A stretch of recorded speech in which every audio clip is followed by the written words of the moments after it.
എപ്പോഴെങ്കിലും ചിന്തിച്ചിട്ടുണ്ടോ ചരിത്രം വീണ്ടും ആവർത്തിക്കുമെന്ന്? നമ്മൾ ഭൂമിയിൽ ചെയ്തുകൂട്ടിയ തെറ്റുകളൊക്കെ ഒരുപക്ഷേ വേറൊരു ഗ്രഹത്തിൽ അതേപോലെ സംഭവിച്ചാലോ? അങ്ങനെ ഒരു ചിന്തയിലേക്ക് നമ്മളെ കൊണ്ടുപോകുന്ന വളരെ ശക്തമായ ഒരു സയൻസ് ഫിക്ഷൻ കഥയാണ് നമ്മൾ ഇന്ന് നോക്കാൻ പോകുന്നത്. അപ്പോ ഈ കഥ നടക്കുന്നത് എവിടെയാണെന്നറിയാവോ? ചൊവ്വയിലാണ്. അവിടെ നമ്മുടെ ഭൂമിയുടെ ചരിത്രത്തിലെ തന്നെ ഏറ്റവും വേദനാജനകമായൊരു അധ്യായമുണ്ടല്ലോ, കോളനിവൽക്കരണം. അത് വീണ്ടും സംഭവിക്കുകയാണ്. ഒന്ന് ആലോചിച്ച് നോക്കൂ. അപ്പോ കഥ തുടങ്ങുന്നതിങ്ങനെയാണ്.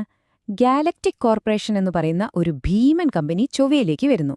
എന്തിനാണെന്നോ? വെറും കച്ചവടത്തിന്. അതാണവര് പറയുന്നത്. പക്ഷേ അവരുടെ ഈ വരവ് നമ്മളെ ചരിത്രത്തിലെ വേറൊരു കമ്പനിയെ ഓർമ്മിപ്പിക്കും. അധികാരക്കൊതി മൂത്ത് ഒരു രാജ്യത്തെ തന്നെ വിഴുങ്ങിയൊരു ഭീമനെ.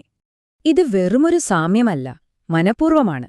പണ്ട് ബ്രിട്ടീഷ് ഈസ്റ്റ് ഇന്ത്യ കമ്പനി ഇന്ത്യയിലേക്ക് വന്നത് ഓർമ്മയില്ലേ?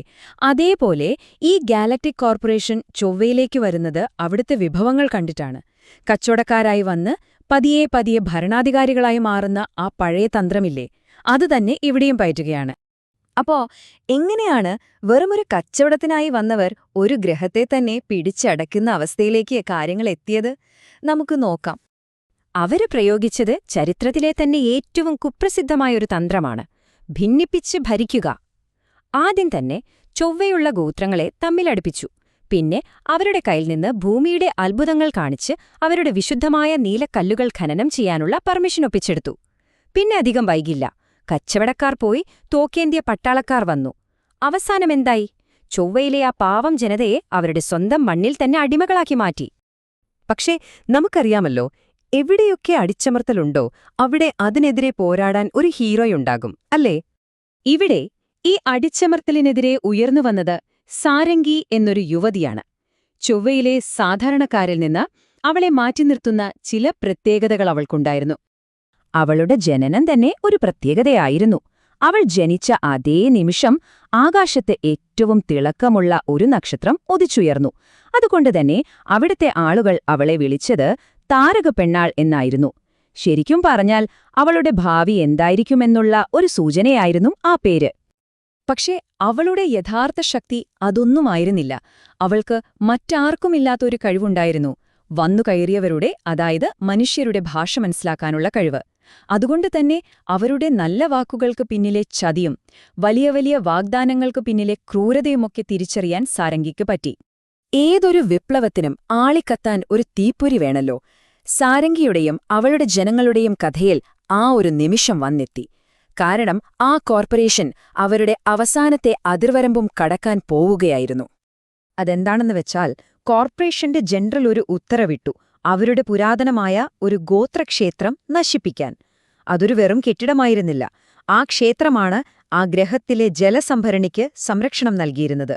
ഒരു തരത്തിൽ പറഞ്ഞാൽ ചൊവ്വയുടെ ശ്വാസം തന്നെയായിരുന്നു അത്. അപ്പോ ഇത് അവരുടെ സംസ്കാരത്തിന് നേരെയുള്ള ആക്രമണം മാത്രമല്ല, അവരുടെ നിലനിൽപ്പിന് നേരെയുള്ള ഭീഷണി കൂടിയായിരുന്നു. അങ്ങനെ ആ നിർണായക നിമിഷത്തിൽ സാരംഗി തന്റെ ജനങ്ങളുടെ മുന്നിലേക്ക് വന്നു നിന്നു. അവളുടെ ശബ്ദം ആ നിശ്ശബ്ദതയെ ഭേദിച്ചു.